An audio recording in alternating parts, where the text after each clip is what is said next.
Abonnez-vous sur notre chaîne YouTube Kadhafi Moumoudi pour ne rien manquer. Madame, la composition, monsieur le ministère public a entendu, nous sommes dans un procès pénal. Il appelle sérénité et nous sommes la défense. Le ministère public nous dit que qui est celui qui ne connaît pas ce que tout le monde connaît. Je suis tenté de dire qu'il peut sortir ici, trouver un compatriote en train de se promener, se construire une compréhension qu'il doit avoir commis une infraction et l'amener devant vous et commencer à le juger. Nous devons avoir le même entendement du procès pénal. Il est d'argument d'autorité que dans un procès pénal, en flagrance, nous devons comprendre l'essence de la présence de la personne qui est devant vous. Je ne veux pas qu'on s'invite à un procès bâclé. Parce que si vous n'arrivez pas à visualiser la vidéo pour expliquer les circonstances de la présence de M. Moukébaye à ce niveau, le procès est plombé. Nous sommes dans un procès pénal et je le rappelle si bien. Je ne sais pas d'où vient le ministère public. Il ramasse un argument pour venir vous dire que tout le monde connaît. Mais les liens entre le prévenu Moukébaye et la cour, il est lequel? Est-ce que ça suffit d'être ministère public, d'organiser un procès, de ramener un citoyen devant un juge pour expliquer les circonstances de son arrestation? Eh bien, si on ne comprend pas les circonstances de l'arrestation, on va naviguer, on va patauger. Alors, accéder à notre demande, ce n'est qu'un préalable. De l'autre côté, d'abord, il y a une constitution des partis civils. Est-ce que vous comprenez le sens? Mieux, comprenez-nous le sens de la constitution des partis civils s'il n'y a pas de victimes? Mais s'il y a des victimes, à quel moment ils deviennent des victimes si vous n'avez pas vu comment notre client a été arrêté? C'est du bon droit, ça. Nous avons une batterie d'exceptions que la partie civile se calme. Ils vont être servis. Et nous sommes là pour ça. Et on est habitués à ça. Mais accéder à la demande, le ciel ne tombera pas. Visualisez pour que vous compreniez. Et nous voulons que notre client place les mots parce qu'il en veut. Nous avons dit. Mais aujourd'hui, il a déjà expliqué, on va gagner du temps. Il va encore expliquer aujourd'hui ce qu'il a dit hier. Évitons les réduits pour gagner du temps. madame, ça s'appelle un droit préalable. Et nous sommes la défense. La Cour ne dit pas non, mais seulement si c'est pour dire ce qu'il avait dit hier. Je n'étais pas passé par le casier judiciaire avant de venir ici. Parce que j'ai été enregistré là-bas. C'est là que j'ai été détenu de dimanche à lundi. Et qu'on m'explique dans quelles circonstances je me suis retrouvé là-bas. Qui m'y a mené? C'est aussi simple que ça. Je demande simplement d'avoir droit à un procès équitable. Et je termine. Moi, je ne suis pas juriste. Je regarde le ministère public. Je lui demande deux choses. J'ai vu là, c'est ce qui m'a amené ici. La lettre de transfert des dossiers. Je lui demande depuis hier qu'il m'exhibe le procès verbal des saisies de prévenus. Et je demande encore, puisque je viens de la Cour de cassation, qu'il m'exhibe le mandat qui m'y a amené et les PV d'audition là-bas. C'est aussi simple que ça. Ça, pour moi, ce n'est pas de la littérature ou de la rhétorique, mais là où il est, il dit, bon, la Cour d'appel a transféré les prévenus ici, voici les preuves de son transfert. C'est tout ce que je vous demande. Mais je le ministère public pour que vous m'accordiez. Bon, ok. En tout cas, je réclame un procès équitable. C'est tout. Madame, il voulait uniquement vous dire ce que nous avons demandé pour que vous compreniez le sens de son arrivée ici et tout ce qu'il y a eu comme promenade de son arrestation. Alors, c'est pourquoi nous disons que nous puissions visualiser. Mettre en 2 minutes. En 2 minutes, par mes prédécesseurs, je pense que son souci va dans le sens de l'article 5.6 du Code des procédures pénales, au-delà de l'ordonnance qui organise cette matière, c'est-à-dire la matière des flagrances. Je pense que même la matière des flagrances ne déroge pas aux dispositions légales qui régissent cette matière. Et il ne faudrait pas ici qu'on nous excipe une quelconque flagrance pour justifier une violation de la loi. Parce que les soucis du prévenu, c'est de se conformer à la loi. Parce que même dans la procédure des flagrances, on respecte la procédure. Et lorsque le prévenu est en train d'exciper l'absence du procès verbal des saisies des prévenus, tel que prévu par l'article 5.6 du Code des procédures pénales qui organise la matière, il y a un problème. Lorsque ici, vous êtes en face d'une lettre de transmission qui vous saisit du parquet général de la Cour de cassation, pendant que le parquet général de Kinshasa-Gombe, qui a reçu les prévenus et l'a entendu, il y a aussi un problème. On aurait aimé qu'il y ait une lettre de transmission du parquet général de Kinshasa-Gombe, ça serait cohérent. Mais à ce jour, il y a un problème. Et deuxièmement, pour chuter, les prévenus se posent la question, dans votre dossier de pièces, est-ce qu'il transpire un seul acte du casier judiciaire qui prouve ou vérifie les circonstances dans lesquelles la main a été, on l'a interpellée? Nous pensons que ces préoccupations valent parce que nous allons tirer les conséquences de droit au moment opportun. Il dira qu'il ne s'agit pas de la transmission, la lettre de la transmission de la Cour de cassation, du parquet pris la Cour de cassation. Il s'agit de la lettre de transmission du parquet général de la Cour d'appel de Kinshasa-Gombe. Alors, Madame le Président, distingué membre de la composition, le préalable que la partie Maki Moukeba venait de soulever nous plonge dans un débat stérile, Madame le Président. Et demandez à votre cour, votre cour d'appel de Kinshasa-Gombe, votre prestigieuse cour d'appel, de pouvoir visualiser la vidéo.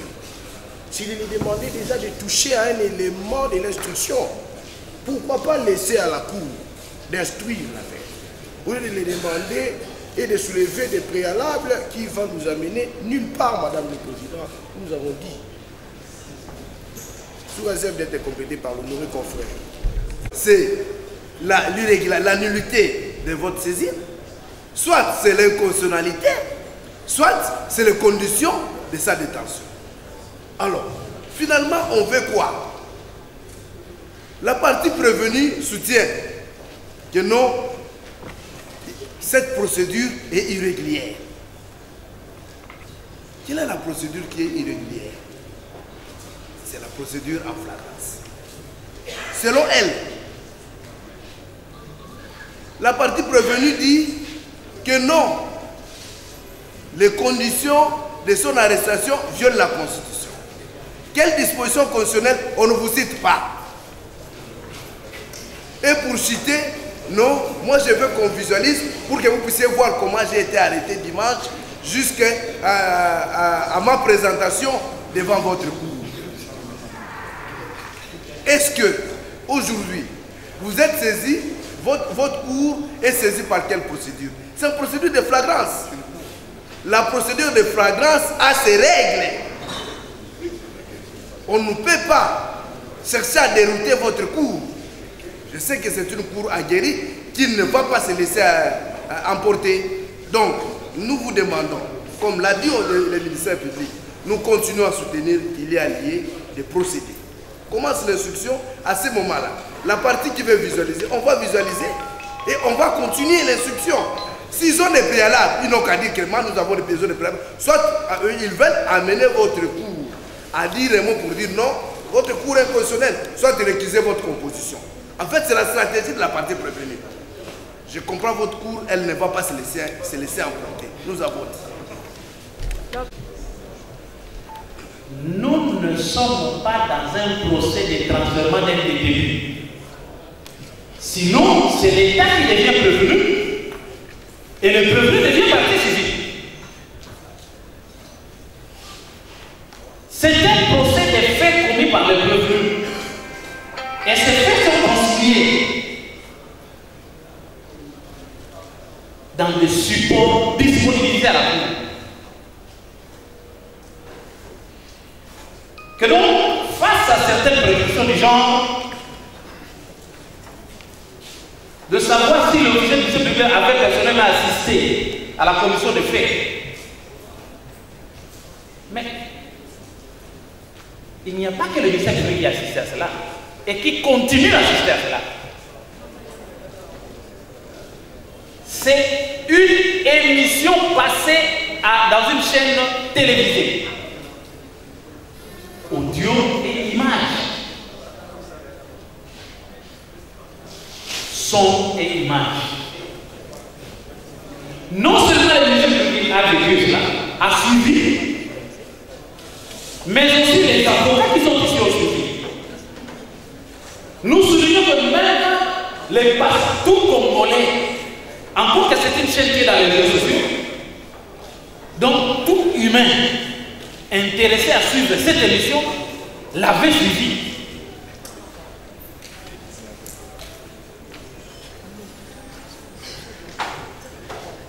Il a aussi été trouvé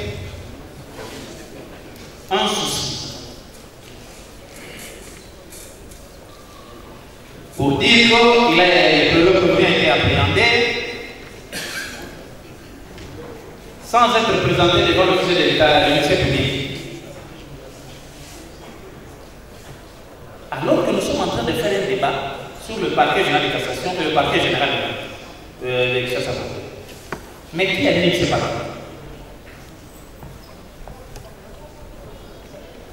N'est-ce pas du procureur? Chacun occupant un grade de la hiérarchie. Nous l'avons dit hier. Qu'attention, nous sommes à la cour et les débats doivent être à la hauteur de la cour. Que le parquet était régi par le principe. Un de ces principes était l'unicité du ministère public. Lorsque le procureur général de la Cour de cassation, en lui-même, ou à parler de ses collaborateurs, lorsque le procureur général de la Cour d'appel publique, par lui-même, ou par l'un de ses collaborateurs, avocat général du procureur général, pose un acte, en vertu de l'unicité du ministère public, cet acte engage même le procureur près les tribunaux de paix. Est-ce qu'il faut un débat là-dessus? Alors, le procureur se saisit, c'est un corps, c'est une institution. Il a aussi été relevé que si au moins il y avait la lettre qui saisissait la cour d'appel de Kinshasa-Gombe et que cette lettre provenait du procureur général de la cour de cette cour, là au moins la procédure serait régulière. C'est pourquoi nous avons dit nous calmons tout le monde.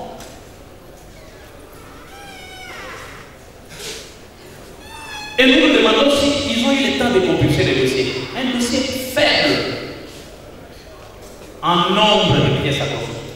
Il y a bel et bien la lettre du procureur général. Donc, puisque cela a été la condition pour que la procédure soit régulière, nous constatons que la lettre existe. Et il a aussi été question de temps. Il a été appréhendé, il fallait le présenter devant le ministère public. Mais il faut combien de temps pour ça? C'est le temps nécessaire pour arriver.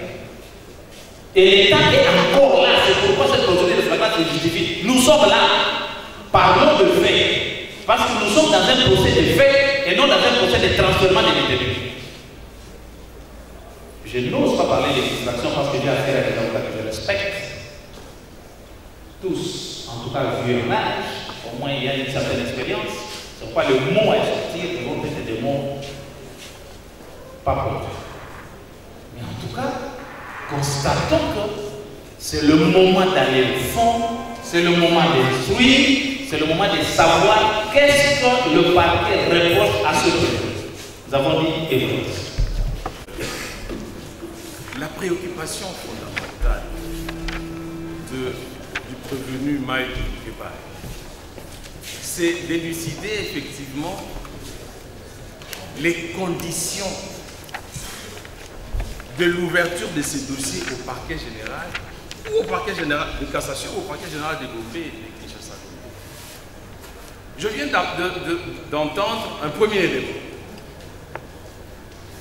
Monsieur le procureur général dit c'était une émission télévisée que tout le monde a suivi.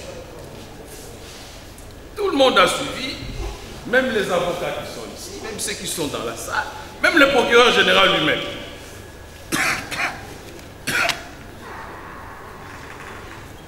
Mais il a attendu, après avoir suivi cette émission, que M. Moukébaye soit appréhendé par des pousseurs, des pousse-pousseurs,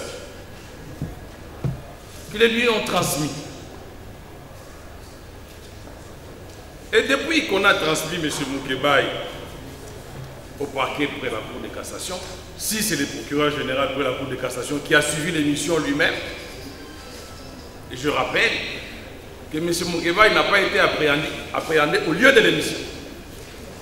Il a été enlevé chez lui à la maison, le lendemain.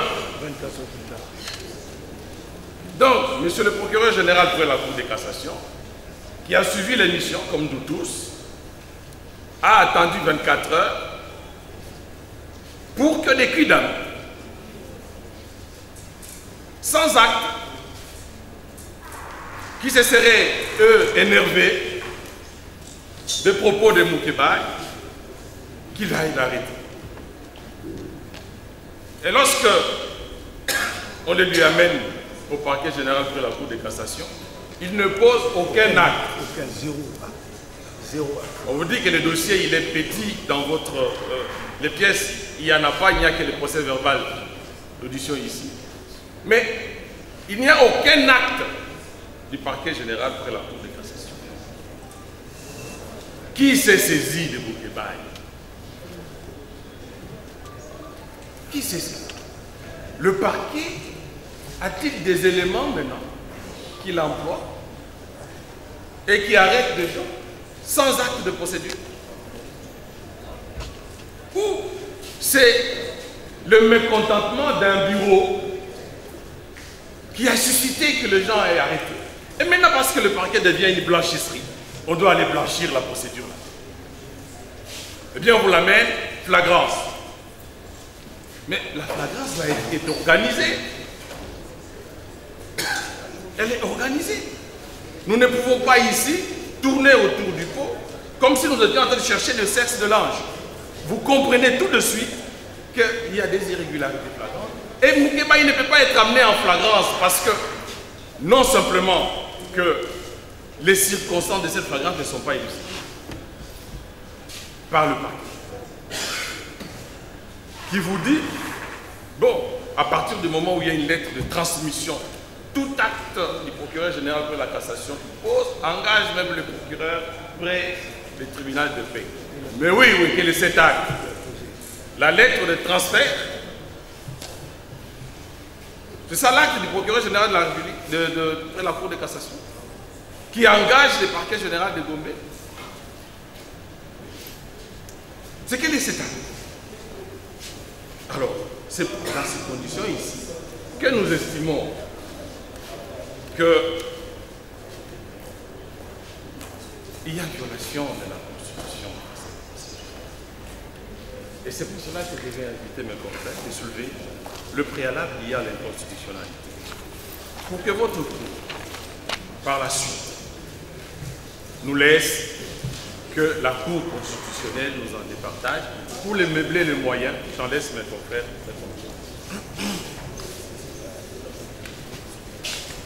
Madame la Présidente, votre honneur,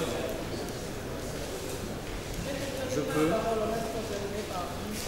Non, Madame la Présidente, il y a un préalable. Il a annoncé un préalable nouveau que nous avons appris. Madame la Présidente, votre honneur, chers membres de la Constitution, Monsieur le ministère public, vigile de l'ordre public, mes dévanciers l'ont démontré que depuis les débuts de l'arrestation de clients que nous défendons aujourd'hui, il y a une main d'arbitraire qui accompagnait son arrestation jusqu'ici. Et l'on a voulu les masquer par une disposition légale du reste inconstitutionnelle. C'est quoi la disposition? Parce que depuis hier jusqu'aujourd'hui, l'on nous fait citer, ou la Cour a fait application hier, de l'article 1er de l'ordonnance loi du 24 février 1978 relative à la répression des infractions flagrantes. Cet article dit quoi, Madame la Présidente? Permettez-moi de les lire pour démontrer qu'il y a effectivement inconstitutionnalité. L'article dit: toute personne arrêtée à la suite d'une infraction intentionnelle, flagrante ou répétée telle sera aussitôt déférée au parquet et traduite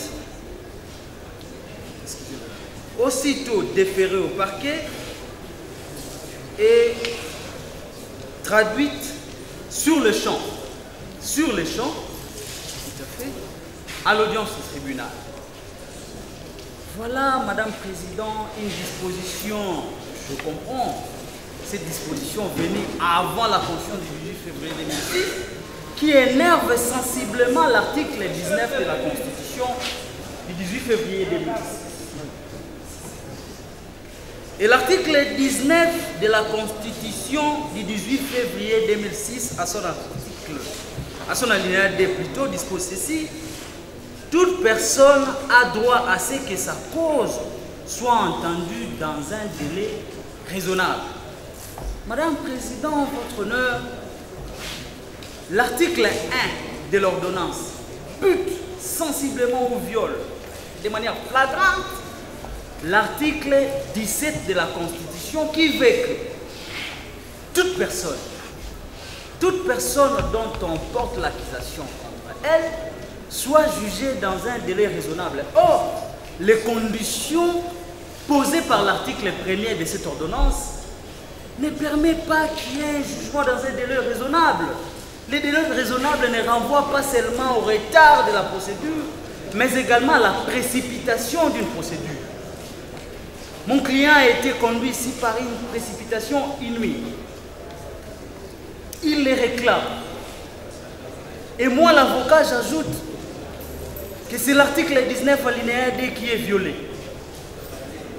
Parce que cet article 1 de l'ordonnance du 14 février 1978 viole l'article 19 alinéa D de la Constitution, eh bien, vous pouvez vous-même, la Cour, connaître cette conséquence qui est posée à l'article 160D. C'est quoi? C'est en fait l'inconstitutionnalité. C'est l'inconstitutionnalité. Et l'article 160D dit ceci: pose les conditions et l'exception d'inconstitutionnalité. Cet article dit, 162, que la Cour constitutionnelle est les juges de l'exception d'inconstitutionnalité soulevés devant ou par un tribunal ou une juridiction. Et d'ajouter,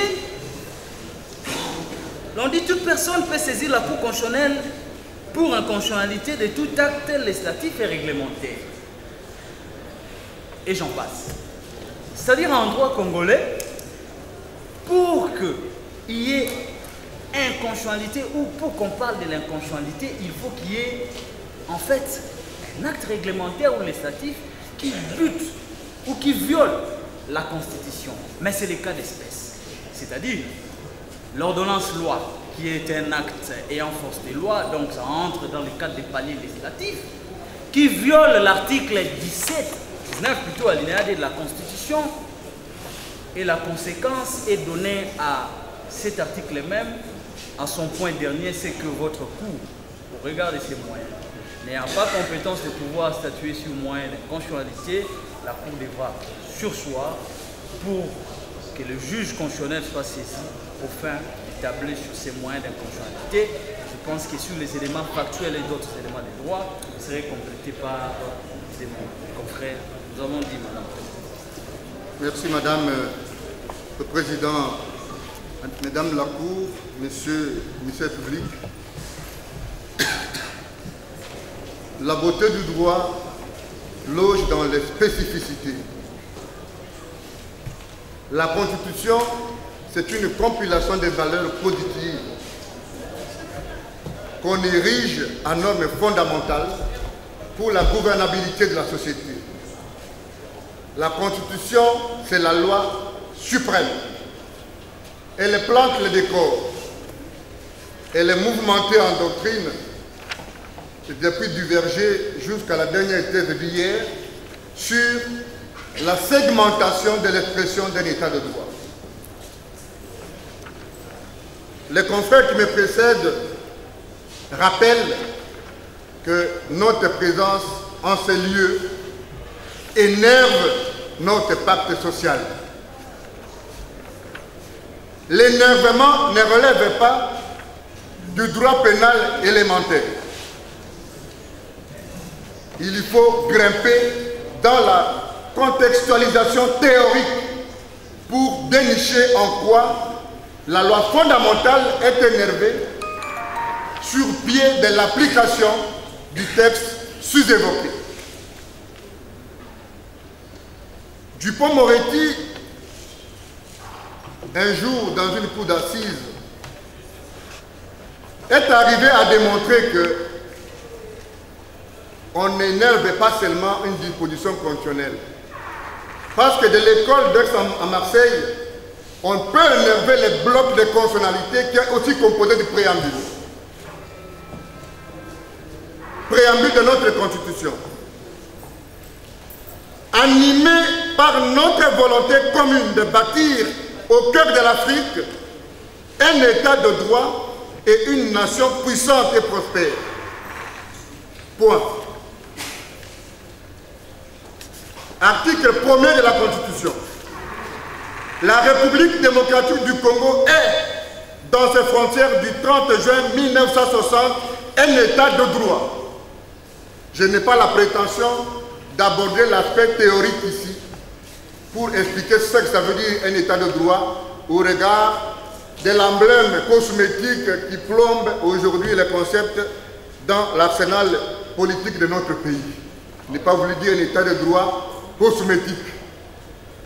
Mais parce que nous sommes devant une cour de valeurs, parce que nous savons que vous connaissez ce que ça veut dire, pas l'état de droit qu'on nous donne à la première rue ou je ne sais pas moi à la 16e, mais l'état de droit tel que la loi le dit.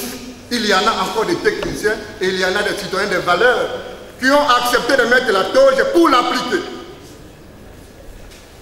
Cette ordonnance viole pas seulement la lettre, mais l'esprit relève du droit constitutionnel approfondi, énerve la Constitution.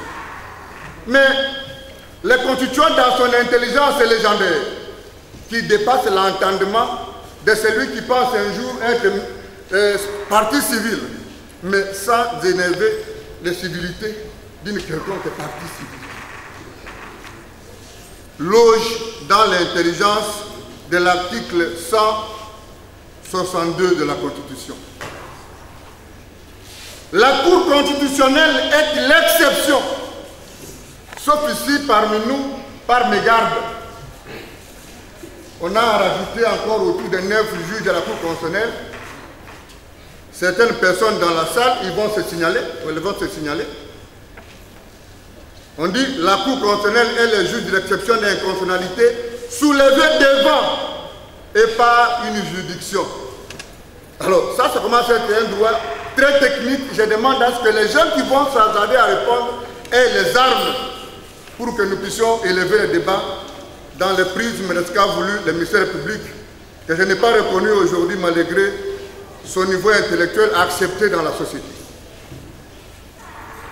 Toute personne ne peut saisir la Cour. Je retire.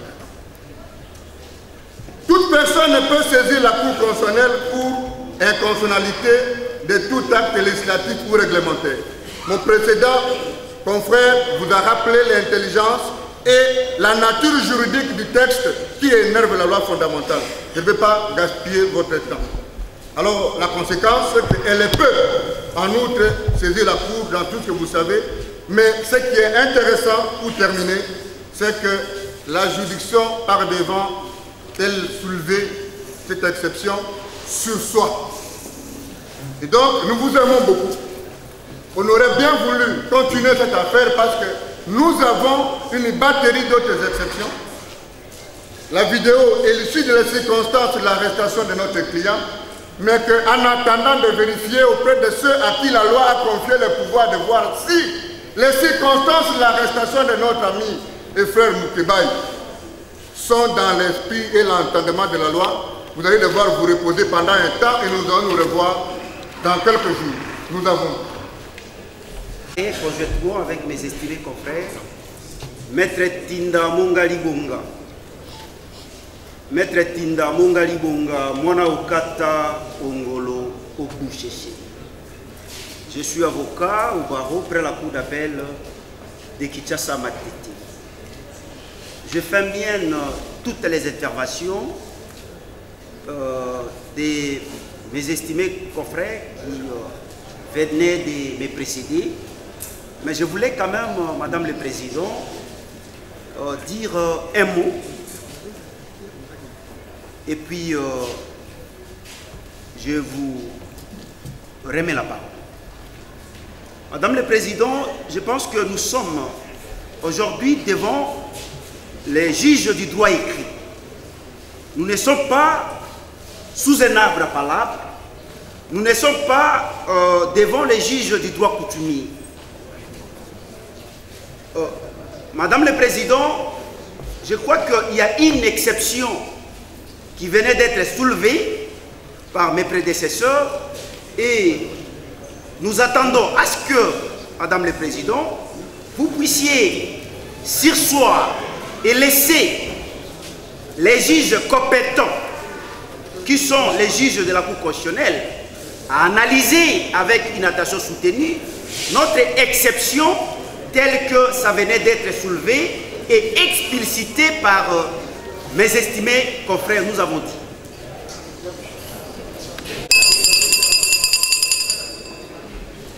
Silence dans la salle, s'il vous plaît. Nous faisons d'abord constater à la Cour que la partie prévenue qui a commencé par un préalable a lui-même, elle-même plutôt, renoncé au préalable. Puisque a commencé par dire, voilà, cette procédure n'est pas régulière, on va visualiser.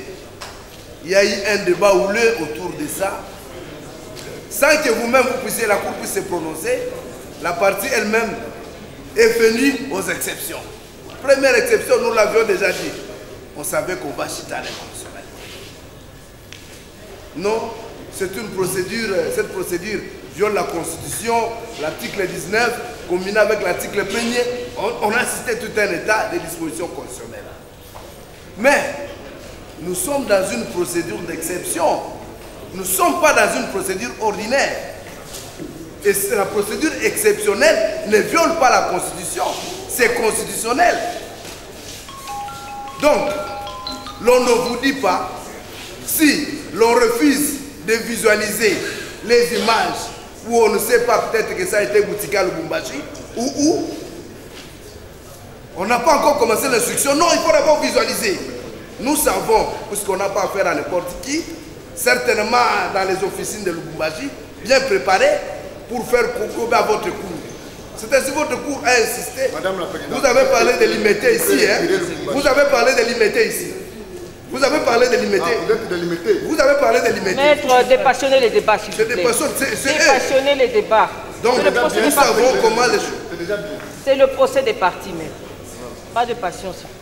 Donc, votre cours, directement avant que vous puissiez répondre, on dit inconstitutionnalité. Inconstitutionnalité au motif que la procédure ici de flagrance, les conditions de l'arrestation de prévenir violent la Constitution. Nous démontrons qu'aucune disposition de la Constitution n'a été violée et nous sommes dans une procédure exceptionnelle. Votre cours, dans des circonstances, dans les mêmes circonstances, a déjà eu à répondre en rejetant les exceptions d'inconstitutionnalité soulevées dans ces conditions. Soit à l'extrême de le joindre au fond et commencer l'instruction puisque nous sommes dans une procédure de flagrance et à partir de cela vous répondrez à un seul arrêt et sur les fonds et sur les moyens exceptionnels. Je crois que nous n'allons pas nous atteler sur les moyens qui ne cadrent pas puisque après ça il y aura un autre moyen. Ils vous ont dit qu'ils ont tout un état d'exception à soulever. Donc, vous allez dire cette exception irrécevable à l'extrême non fondé ou dans les cas extrêmes de le joindre au fond puisque la loi vous l'autorise. Nous avons dit, sous réserve d'être complété par les... L'audience a un caractère pédagogique. On se forme au fil d'audience, au fil de procédure. eh bien nous voici devant une des procédures en droit. Qu'il soit reproché au parquet d'avoir conduit avec une précipitation inouïe un prévenu devant la cour et que cela constitue une inconstitutionnalité, nous répondons par équipe.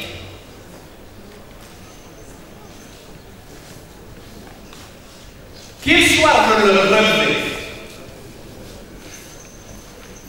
un problème de temps, alors que le prévenu Moukébaye a délinqué en public. Et cette délinquance avec la magie de la technologie était teintée d'une certaine humilité parce que c'était partout suivi. En date du 20 mai 2023, ensemble, dans les après-midi, parce que c'est après la marche. Ayant ainsi énervé l'ordre public, il est appréhendé le dimanche, un jour où les parquets ne fonctionnent pas.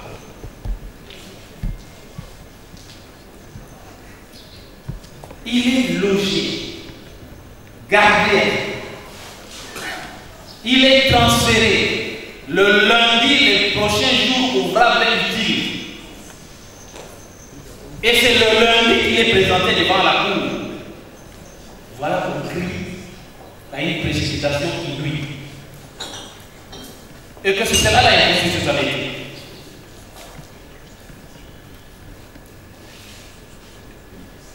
La porte est ouverte pour le débat. Mais un problème. Est-ce devant ce cas, devant cette institution qu'il faille faire un débat de constitutionnalité? Nous avons dit que toute audience avait un caractère pédagogique. La réponse est claire, non. Et puisque c'est non, et que le parquet est appelé à se prononcer face à cette exception journée, que dire? Le plaidoyer le savent que c'est une surséance qu'ils font. Nous avons dit que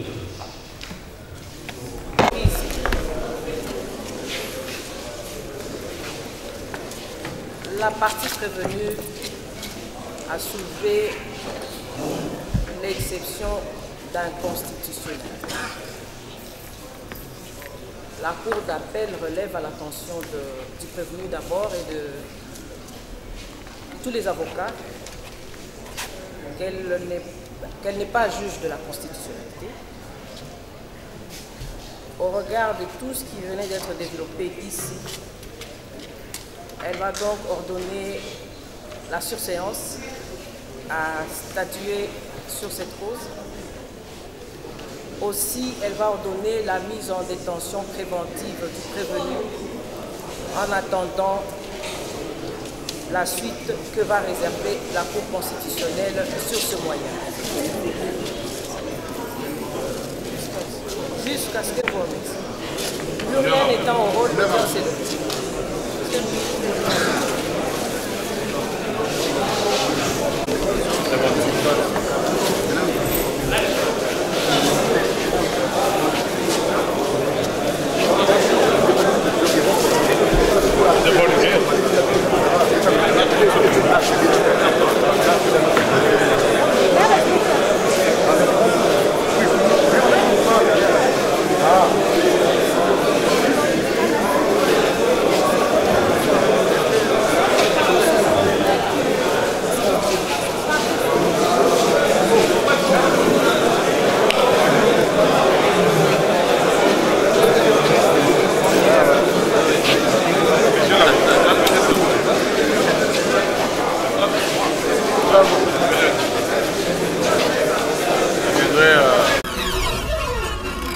Abonnez-vous sur notre chaîne YouTube Kadhafi Moumoudi pour ne rien manquer.